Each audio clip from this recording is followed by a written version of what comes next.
And yeah, there's always some technical problems with some people, but anyway, I'm very happy to introduce to you Molly Kaufman. So she's a, what can I say? She's a traveling yogini. I mean, she's all over the place. I mean, in a sense that she's very, very difficult to keep track of where she is lately, I feel, And but we know each other for a number of years. Also, Virginia, was part of the team. We did some stuff together, some teacher training together. So Molly is also a specialist and a doctor in Chinese medicine, acupuncture and herbs, and a very very wonderful yoga teacher.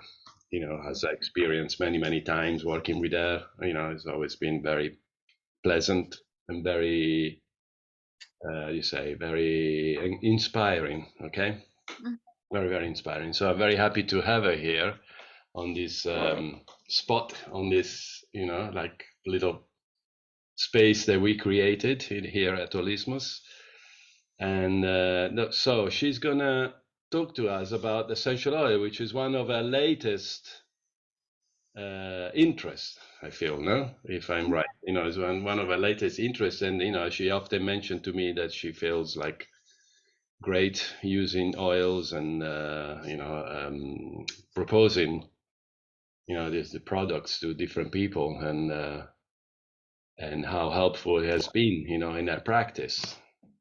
So I'm very very helpful. I'm very very pleased that she can share some of the knowledge that she acquired lately with us, and hopefully it will be of interest to all of you. Thank you.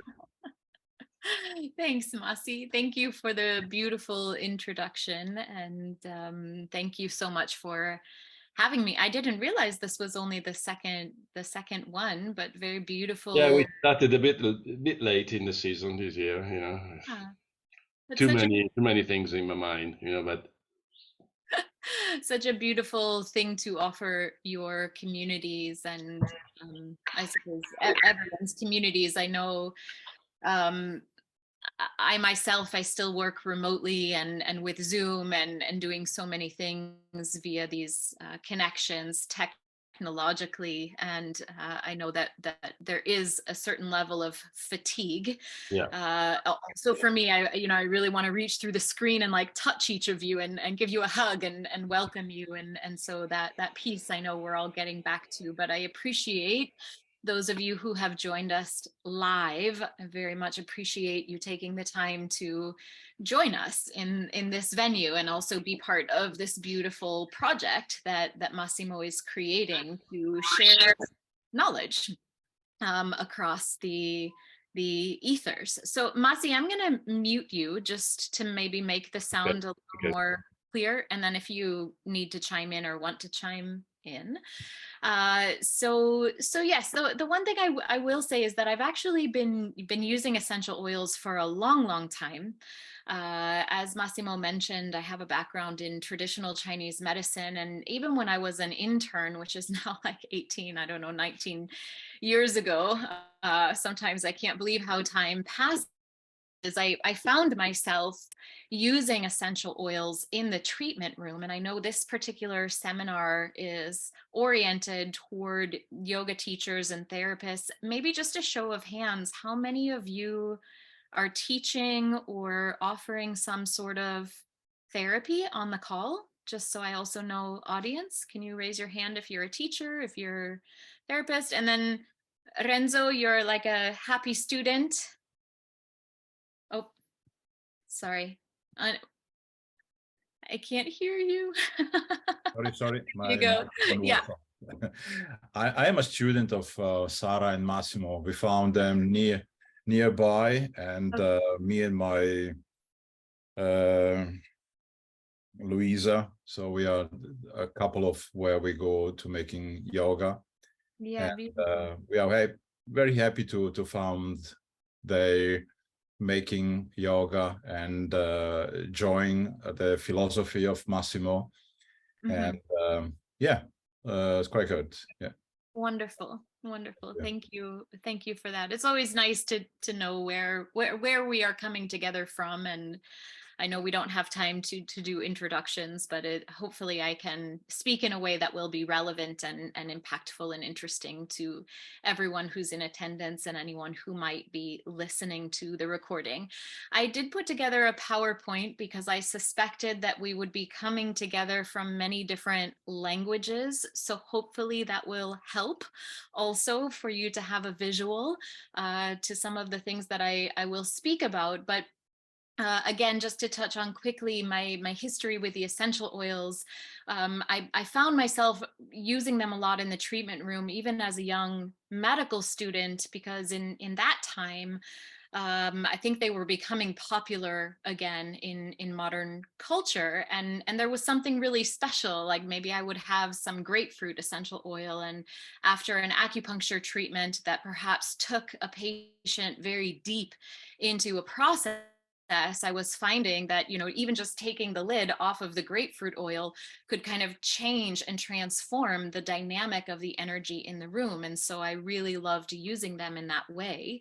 And now, as my life has taken a very circuitous route away from working with patients one-on-one and more into the realm of teaching retreats and groups and seminars and sort of longer workshops online, my interest in the essential oils has grown deeper, because what I have found in the essential oils is, I think the best way I can describe it is like an ally to all of the things that we do as providers, whether you're a yoga instructor or a yoga student, or any kind of therapist. For me, because my work spans all of those things, I have really found amazing allies in these essential oils to sort of bridge a gap that I was always aware of, especially in traditional Chinese medicine, where I would give an acupuncture session.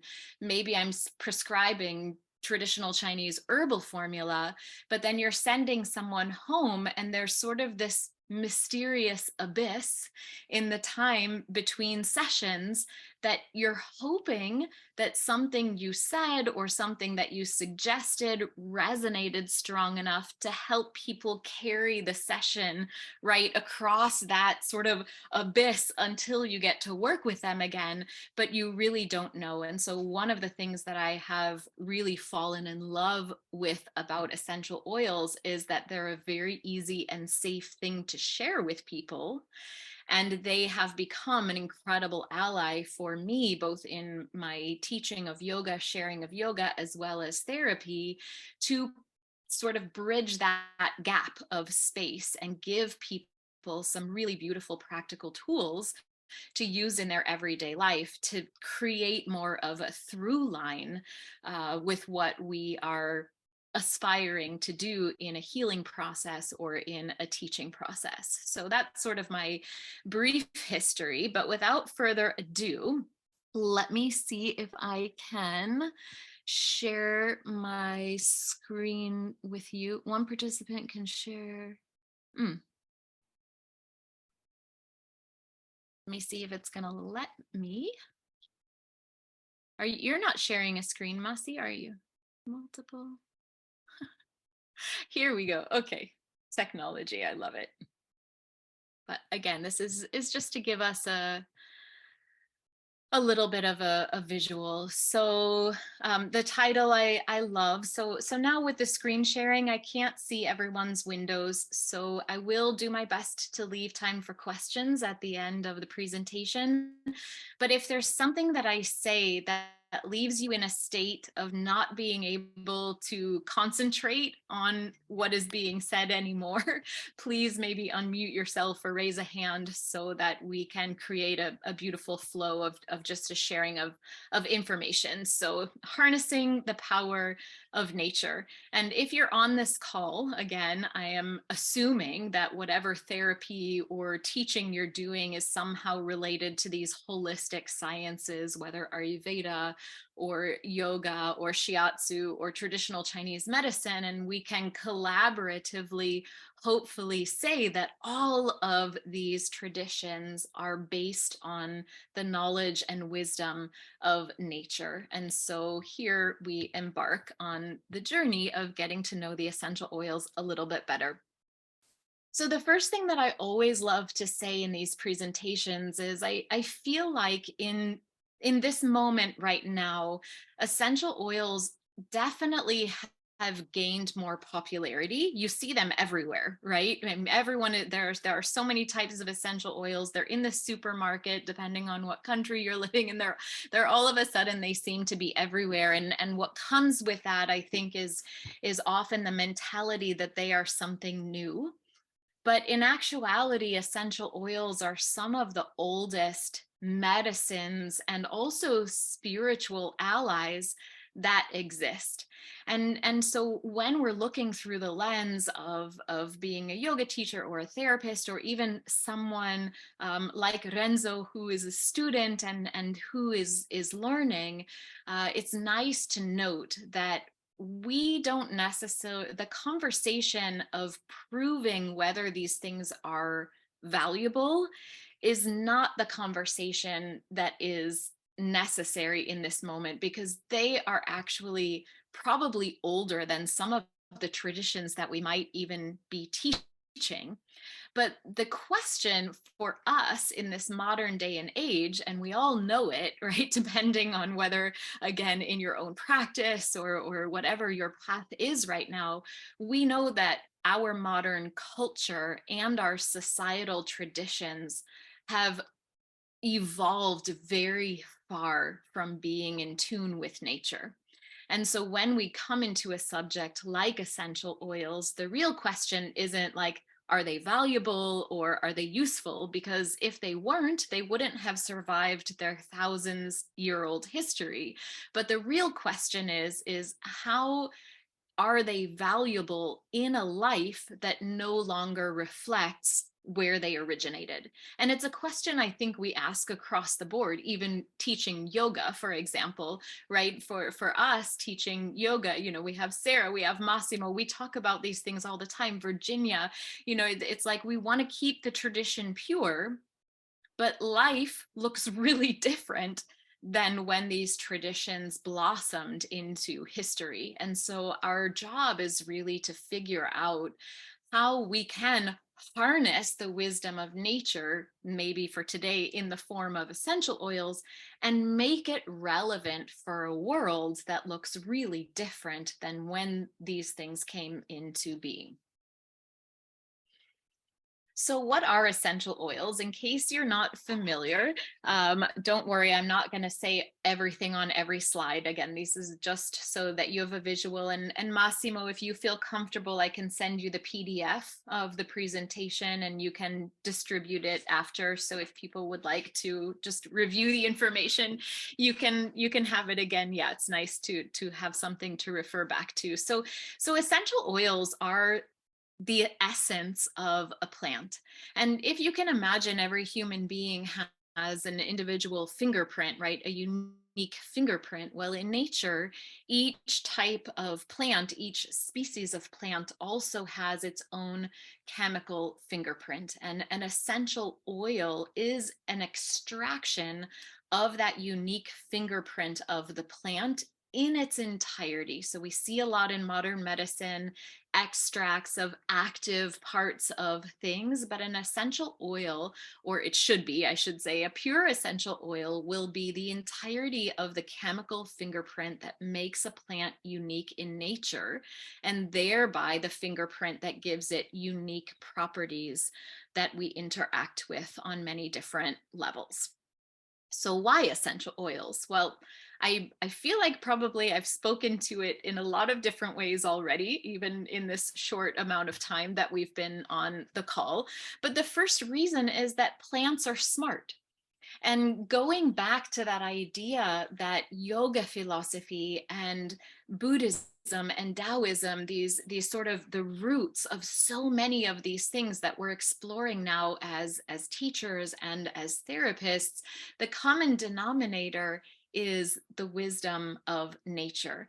And plants, as long as they're not cultivated away from their natural way of growing. Did that make sense to everyone? So we don't want to poo-poo agriculture in total, because there's a lot of growing that is being done and experimented with to keep and to, you know, really harness the intelligence of nature. And we know that there are also agricultural practices that are drawing nature into a different state of evolution.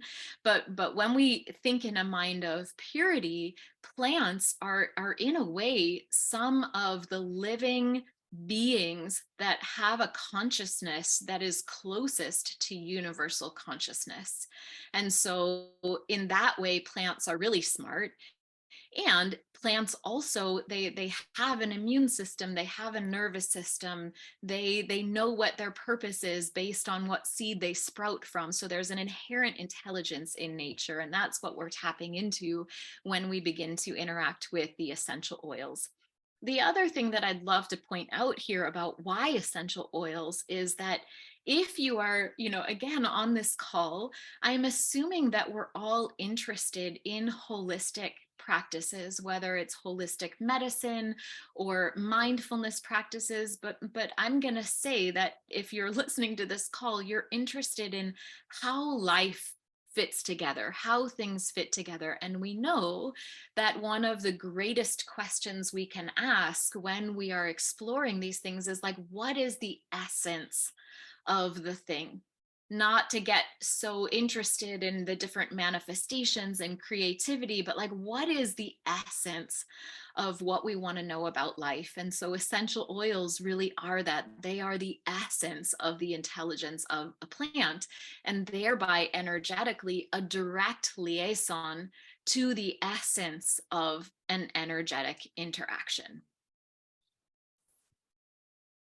Again, I want to try to share. This is a topic I'm very passionate about. So if I talk too fast, please let me know. And again, you'll get to see all of this on a visual. So the other thing that might be of particular interest to us, to this particular group, therapists, teachers, students of these holistic practices, or another way that you can think about essential oils, is that each plant or plant part, and you can maybe see here on this is just one graphic, but there are so many different aspects to plant medicine that we can begin to discover. But each plant or plant part has its own special resonance. And we're going to see in a minute that this begins to make so many connections from the physical to the subtle levels of our existence, which of course we know is the whole idea behind holism, right? Not only doing asana for the body, but doing asana because we know that it is freeing and harmonizing all of the subtle aspects of our body at the same time. So making those liaisons. So every plant or plant part has a special resonance. And it just came to me today that it's sort of like a mantra. And so when we start to get to know and we start to use the oils, what we start to gain the ability to do is to choose a plant or a plant part whose resonance we either need to transform an energetic moment, or that we want to get closer to in resonance. So maybe we feel like we want a greater sense of peace and harmony, so we sit down and we chant Loka Samasta Sukhino Bhavantu, right? You're choosing a mantra that is assisting you in an energetic conversation. And because each plant or plant part has a very special resonance on a subtle level, just like a mantra, we can begin to draw on these tools as well in all of the different scenarios that we can think of as teachers, as students, as practitioners, as therapists. On a more scientific level, how do the essential oils affect us? So and again, I'm sorry, I can't see all the windows right now, but anyone on the call uses essential oils or has interacted with essential oils before? Anyone? You can like give me twinkle fingers or raise a few hands. Okay. So those of you who are raising your hands, so I have my oils really all the time. But you know that sensation when you open a bottle and maybe you don't even get close enough to take that first smell, but can you imagine that sensation you feel flood through your body? Like when you open the right bottle or you open a really good bottle? Are you with me here? There's often just that like immediate, right, instantaneous shift of energy. Your whole body is interacting with the totality, like the wisdom of nature that comes in whatever fingerprint you decide to open. Well, what is happening physiologically is that when we smell an essential oil, it's being processed through several different structures in the brain that we call the limbic system. And what gets really special here for those of us that are in the holistic realm is that the limbic system is responsible for a very broad spectrum, or in part responsible, not always fully responsible, but in some parts responsible for things like memory, specifically long-term memory. And we know this, right? How often do we smell something and there's an instant nostalgia in the totality of our being, right? This is the same kind of interaction that we can have with essential oils. And this becomes really important part when we think about gifting these to our students or our patients as sort of lifestyle allies. But let me not get too distracted. So the limbic system responsible for long-term memory, it's also in part responsible for emotional integration and expression. It is also in part responsible for how the endocrine system is working, how our hormonal, how our biochemistry is shifting, our heart rate, our respiration.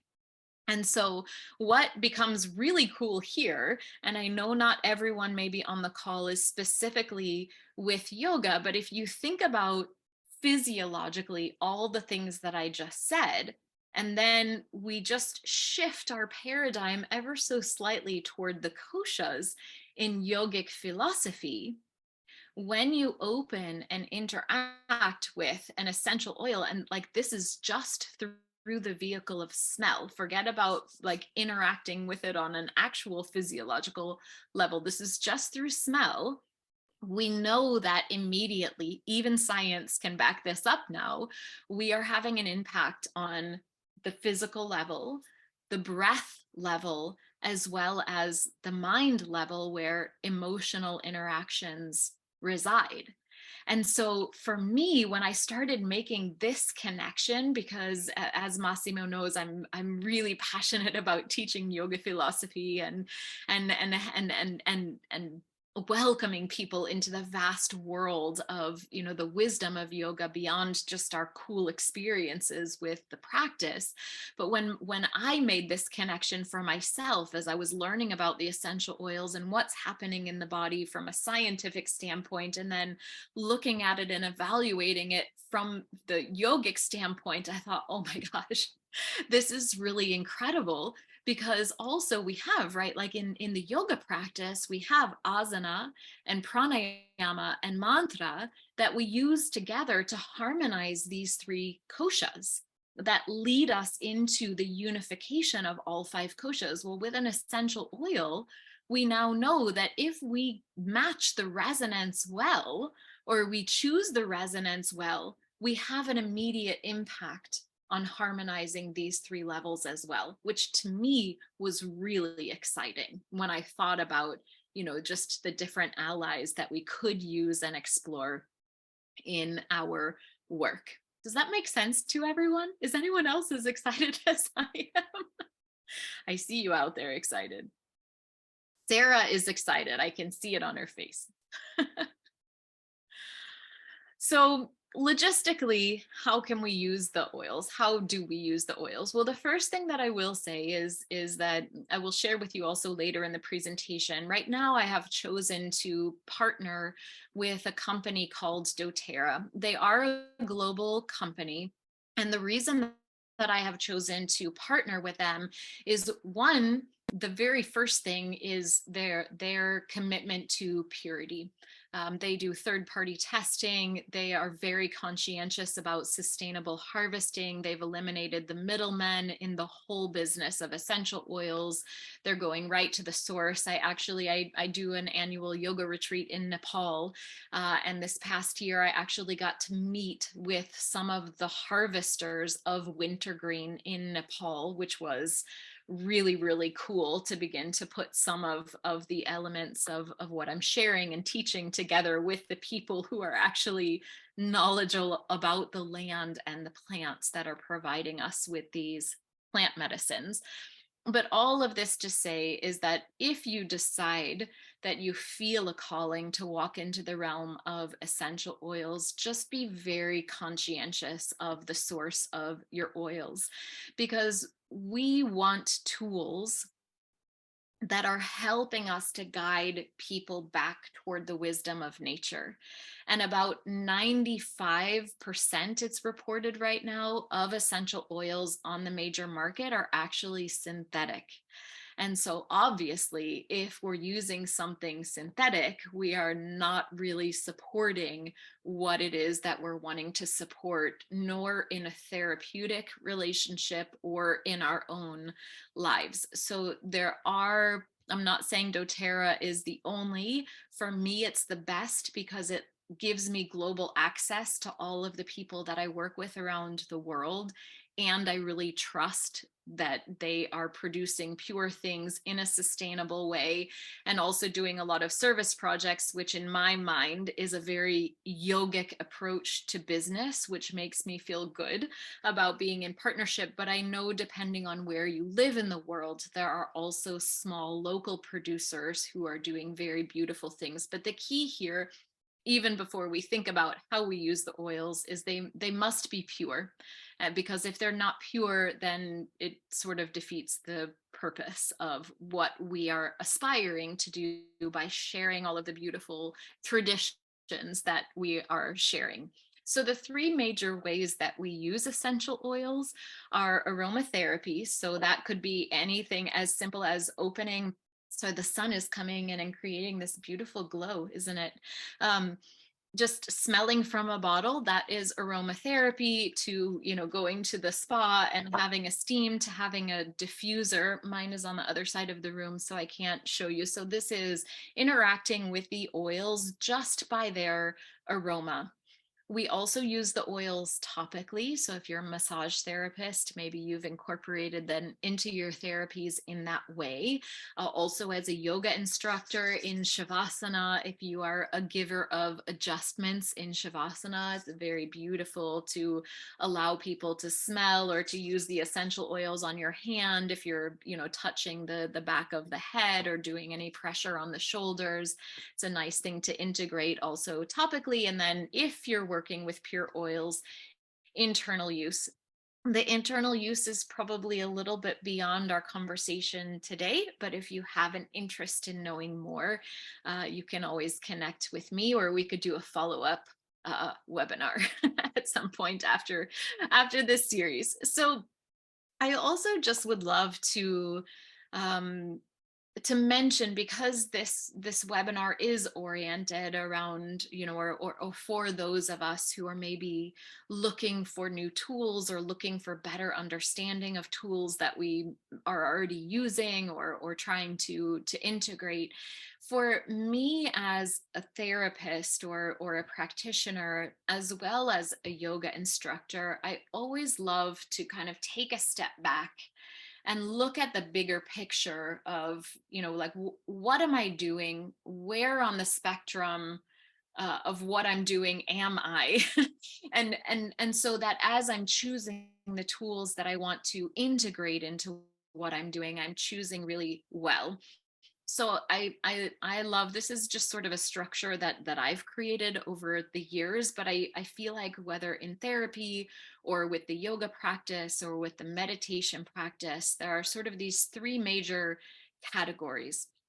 One category is where there is a clearly identified disharmony And we are intervening in a therapeutic way, meaning we are providing a facilitation that is directly connected to a diagnosis. And if you're not a therapist, right, so those are big words, but say, maybe you're a yoga instructor and you're doing one-on-one sessions with a particular client, and there is chronic back pain. So you are working therapeutically with that person on a specific thing. Once we have reconnected the disconnectedness of whatever led to a state of disease, we are working in the arena of maintenance, right? Of maintaining whatever state of health we have facilitated, whether for ourselves or our patients, clients, or students. And then there's also just sort of broad spectrum lifestyle. And the idea here from the yogic lens is that the more we know, the more our lifestyle and lifestyle choices naturally reflect the wisdom that is continually coming to us and growing within us from our participation in these practices. So as therapists, teachers, or humans, how can we begin to integrate these tools also with an awareness of kind of where we are interacting with people? Well, the first thing, first and foremost, and I hope all of us on this call and anyone who might be listening to this recording has a personal practice, some sort of personal practice. For me, I only feel comfortable recommending and using things in my teaching, in my therapy, in my medicine that I myself have lived through. Now, it's important to say here that obviously when we're working in the realm of holistic health, whether traditional Chinese medicine or shiatsu, I'm sure Massimo, you can also speak to this, or you probably have already spoken to this, even in yoga, realistically, even though we teach yoga as a group and we make yoga very accessible in kind of a generic way, every person is an individual. So what I might experiment with doesn't mean that that's going to be the right thing for everyone that I'm teaching or treating in therapy, but our continual practice and experimentation with the ideas and substances and tools that we're going to use, I believe, is really vital in our ability to succeed at being great facilitators for other people. Does that make sense to everyone? Was that pretty clear? Yeah, keeping that daily practice. So if nothing, if all of this just becomes like wah wah wah wah, essential oils, wah wah wah wah, please have a daily practice. Pretty please get re-inspired and continually re-inspired to have a daily practice, because that is, of course, we know, lends itself to our ability to be of service in all of the different ways. From there, just kind of looking at the general spectrum of how we can integrate essential oils into what we're doing from our own experience and experimenting with it, is that essential oils are amazing at creating ambiance or helping us to create a specific environment.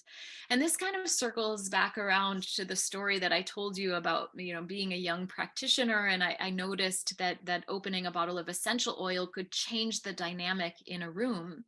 Well, for us as facilitators, again, whether we are teaching a yoga class or we are setting the space in a treatment room, or maybe like Renzo, for you, for someone who is still in the student realm, maybe it's identifying, do I want right now, do I want an invigorating environment, or do I want a grounding environment, and having a tool that can help you to facilitate that. So this is where aromatherapy can really become a great ally for us. I do know that I don't know how it is in other countries. I can speak right now to the US because I've been teaching a lot of workshops there. I know that there is a lot of conversation about, people with asthma and this and that. Again, if you're using pure essential oils, if you're diffusing into a big area, it actually will be helpful to people's respiration if you choose well, than it will be harmful. So again, this is a little bit more specific than we're going to dive in today, or that we have time to dive in today. But the essential oils can be just an amazing ally, tool, and facilitator for setting the space with the energetic that you want or need or want to share. The third sort of step of this is you can then make things more specific. As a yoga instructor, I have created many different workshops with essential oils as they resonate with the different chakras, with nadis, with even qualities of movement. I don't know if anyone has heard of this movement style called animal flow. It's not yogic related at all, but it's something that there's a young man in Colorado that created it. I did the training because we actually hosted their group for a retreat in Italy. So I was invited to do the training. It's all pedal like movements on your hands and your knees and your feet. It's really cool for the neurology.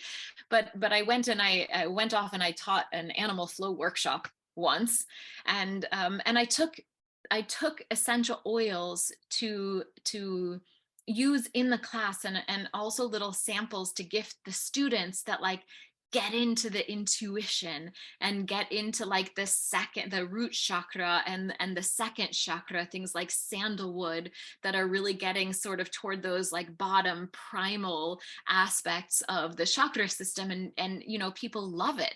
And so energetically, you are helping yourself to teach in a more complete way by giving students things like this to interact with, or at least I have found it really fun, and it seems like students really find it fun as well.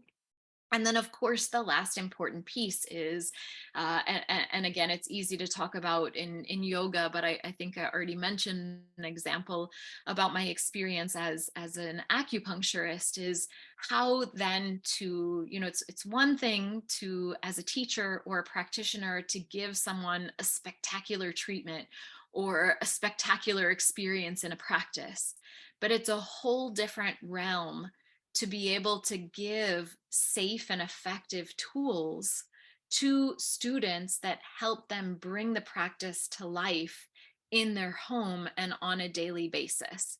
And what's kind of cool here, and I guess this is a more scientific looking graph than what I'm about to say, which it has much more depth and gets into the subtle layers. But if you start thinking back again to like how essential oils interact with the koshas and how they're interacting even with our long-term memory, what starts to become really special here is that, so this is a breathe. I'm going to talk about just a couple specific oils, but I feel like the foundation of the whys and hows are really important. So this particular oil is called Breathe. It's a blend of oils, all intended to open respiration. So of course, I use this oil a lot when I'm teaching breath work, when I'm teaching pranayama, and I actually use it before every presentation that I give, because as a presenter, as a teacher, one of the most important things that I have found for myself is to like sit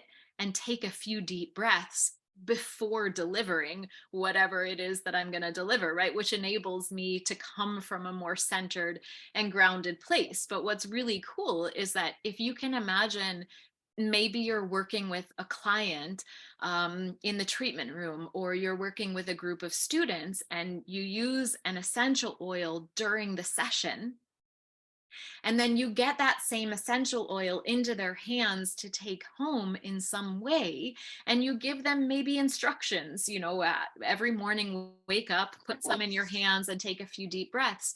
But knowing that the experience of breathing this is related to long-term memory, it's related to so many visceral and subtle body memories, that every time they breathe the oil, they are going to, it's like an umbilical cord experience back to the session that you presented the oil in. Does that make sense to everyone? Again, for me, when I started thinking about it and working with them in this way, it was such an epiphany of like, oh, I have the connections now that I need. At least I know Virginia's on the call. She is also a fellow TCM practitioner. You know, traditional Chinese medicine herbal formulas are incredible. The depth and the power of herbal formulas, but it isn't the easiest thing to share in a general way. And it's something that's very specific to treatment strategy and probably acupuncture, where, you know, like Massimo, can you imagine packaging up a shiatsu treatment and sending it home with someone? That would be the coolest thing ever, right? Except for that, like we can't, because that's what's so special about the practitioner or teacher. But with something like an essential oil, you kind of can. You can, in a way, bring that energetic, bring the memory of the visceral experience of what you did with someone home for them and help them start to build the integration and the sustainability that they need to maintain the wisdom that you're helping them to find. For me, this connection was really, really exciting and insightful. Masi, how are we doing on time? We okay? We're still doing good? Yeah. Oh, I see now it's about 15 minutes. Okay. Okay, perfect. So the other aspect that I'd love to share about essential oils and just my experience, and also bringing them into, you know, again, therapy, yoga, your own practice, is what I have found using the essential oils is that they are amazing pattern interrupting facilitators. What do I mean by that? So I'm going to go for something with a little bit more depth, an example, and if it is difficult to understand for anyone, I'll try to find something, but this is something that I'm actually actively working on with someone right now, and it's going really, really well. So imagine, for example, that someone has anxiety, and the anxiety obviously comes and goes. So from a practitioner standpoint, and again, I know that we're not all health practitioners, but whether, again, you be a yoga instructor or just like a loving family member, I believe this understanding can be relevant. So one of the things in trying to help someone with anxiety, for example, is like one of the first things we might do therapeutically is try to begin to understand the triggers, right? Because in some ways, once we have had a reaction or a response behaviorally more than a couple of hundred times, it becomes a habit in the body and the mind and all of the subtle layers of our existence. And so therapeutically, one of the first things we want to do is try to bring an awareness around what seems to trigger this reaction. And can we, little by little, and this is where I love the yoga practices and pranayama and meditative practices, but can we little by little get to a place where even if I'm still going to have an anxiety attack, I can become more and more aware of, oh, I'm about to have an anxiety attack, rather than what happens when it becomes a disease state is that you're already in it before you realize that you're in it. Are you following me here?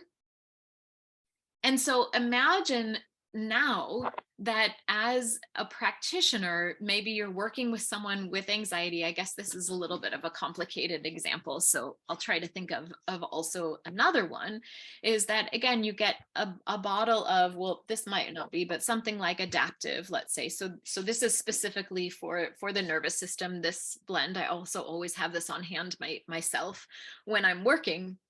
So maybe you get this into someone's hands, and as they start to recognize when the anxious or anxiety ridden response or reaction is arriving, you begin to weave a new habit that they grab their essential oil and use it.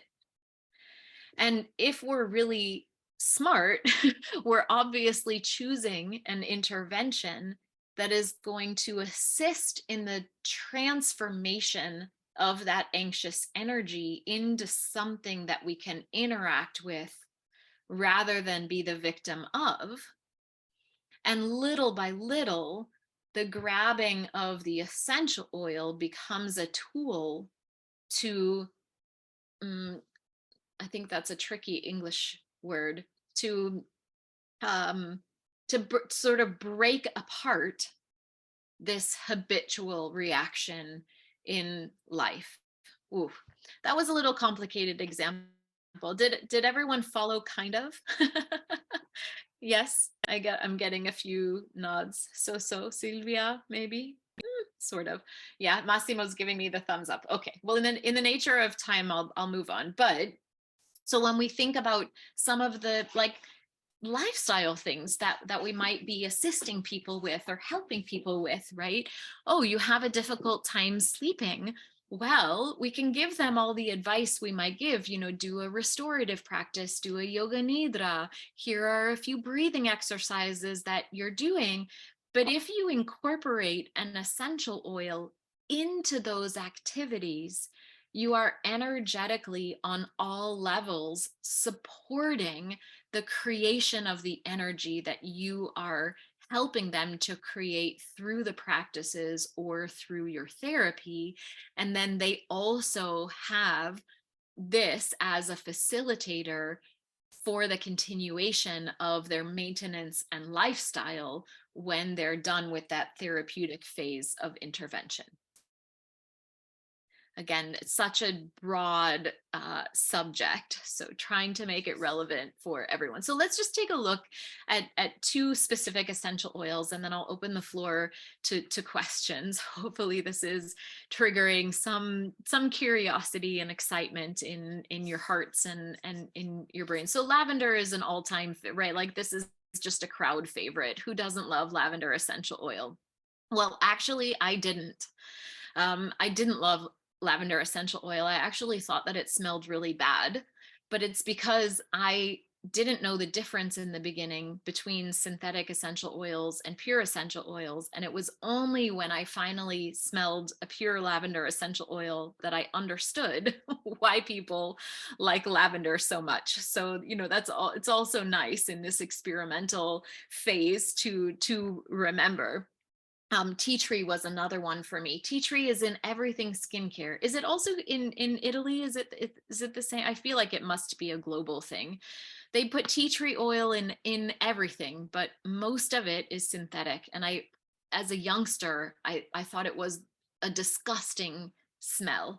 But once I smelled true tea tree in 100% pure form, it was like a revelation. And I think it's sort of just again a beautiful reminder that nature is intelligent, and when we try to reinvent nature, it just doesn't resonate in the same way, does it?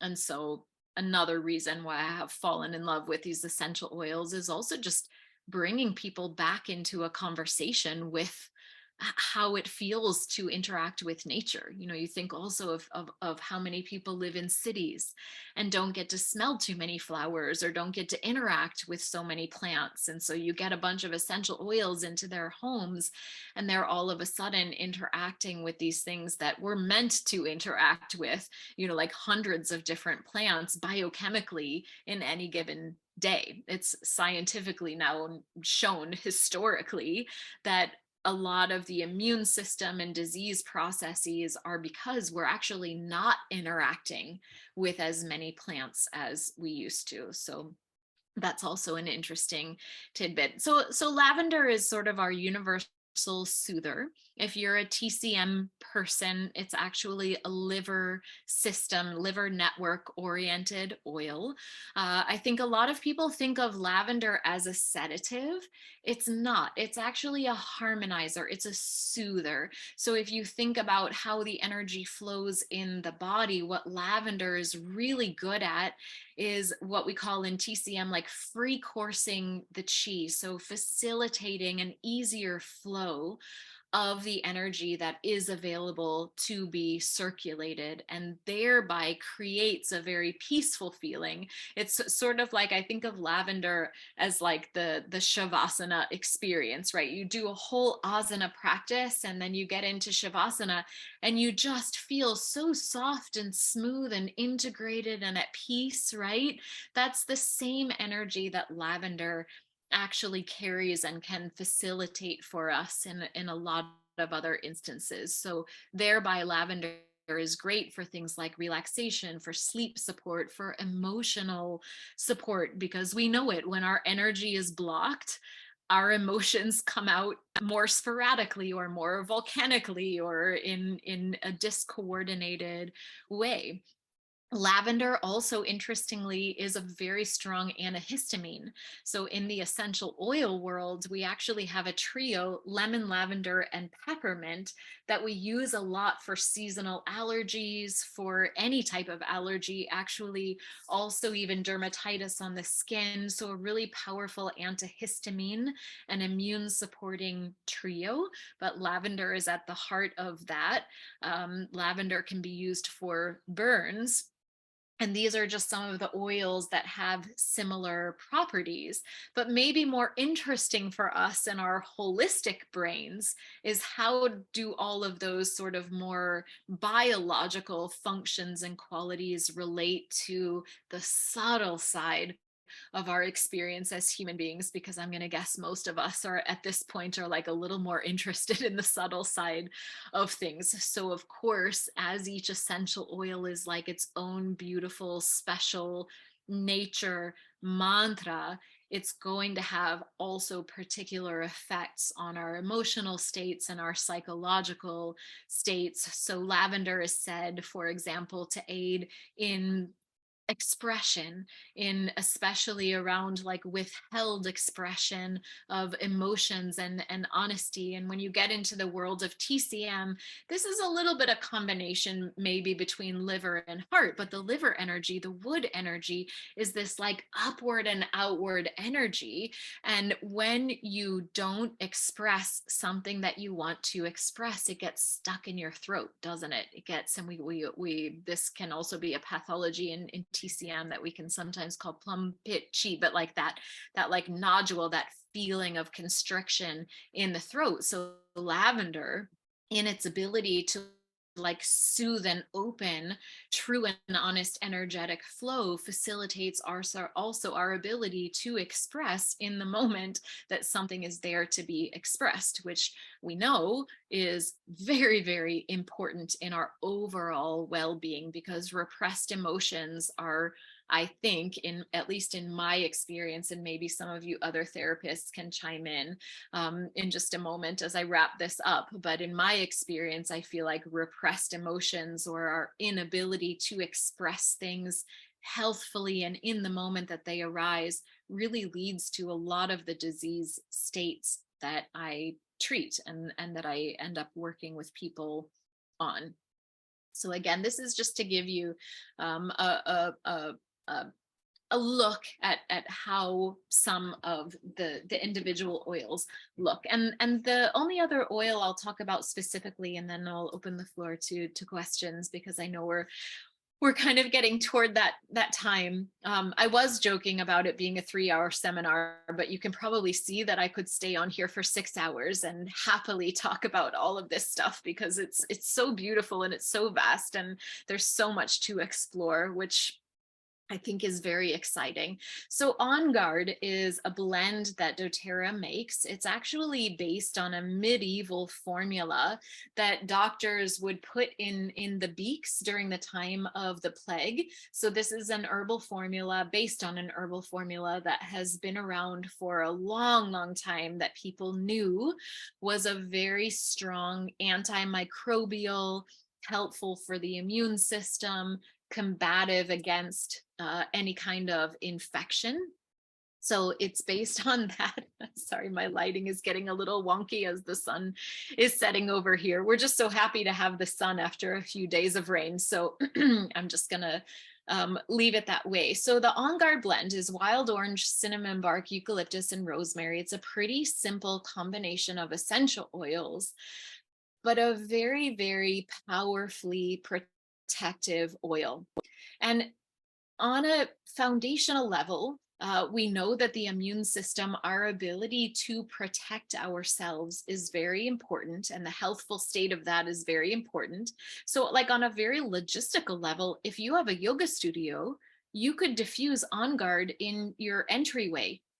And so everyone coming into the studio, right, is like getting a dose of an immune booster, and you're cleaning the air. It's kind of the same as like saging the air, but with actual therapeutic benefits. So you could diffuse something like this also in your waiting room if you're a therapist, or it depends on the inclination of your clients. So you could use something like this again in that environmental spectrum to create an environment that is healthy, that is supportive of the health of the people that are coming to interact with you in that space.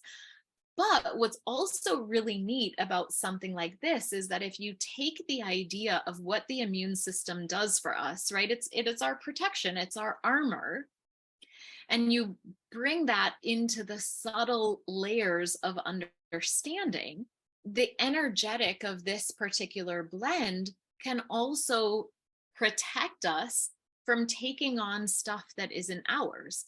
And we know as therapists, we know as yoga teachers, we know as just human beings in general that are, you know, on the path of any of these practices, that distinction between being compassionate and empathic and taking on others' stuff is a very important distinction to make. And so by using something like On Guard, by using the intelligence of nature to bolster your ability to set healthy boundaries, and also, right, to create an ambiance of healthfulness and support for others to create healthy boundaries, it can be a very, very beautiful dynamic with a lot of depth depending on your interest level. But I really love this particular blend for all of the reasons that I said, but definitely as a practitioner, as a teacher, if I know that I'm going to teach a very emotionally intense experience, sometimes I put On Guard on the bottoms of my feet before I go to teach, just to assist me energetically to being able to hold the space healthfully for anything that might come up during that session. I already did that. I think we'll skip this. Sorry, that's a video, and if anyone's, again, I can send this out for Massimo to share. So that last slide, because I want to be conscientious of the time. That last video is actually a sourcing video that doTERRA makes in the places that it is sourcing a lot of its oils. And I think it's very beautiful and touching, again, because we are in the bubble, especially on this call and in this beautiful community that Massimo and Sarah are creating and holding of holism. For me, I feel like when we start to talk about, you know, products or things that we might use in our therapy, to know that like by buying this bottle of essential oil is actually helping a family in India that is able to now educate their kids, because we are practicing, you know, fair harvesting and sustainable harvesting, and also really paying back what is given to us through the beauty of these essential oils, for me, that feels very yogic and very in integrity of what we're striving to do with our teaching, with our therapy, with our sharing, or maybe even just down to how we're living our lives. So the last thing that I'll say is, if any of this interested you, or you're interested in knowing more, all you have to do is reach out to me individually. If you aren't using essential oils, I can help you definitely to get started. I can also help you on an individual basis to figure out what is the best way to integrate this into what you're doing. And really the sky's the limit from there.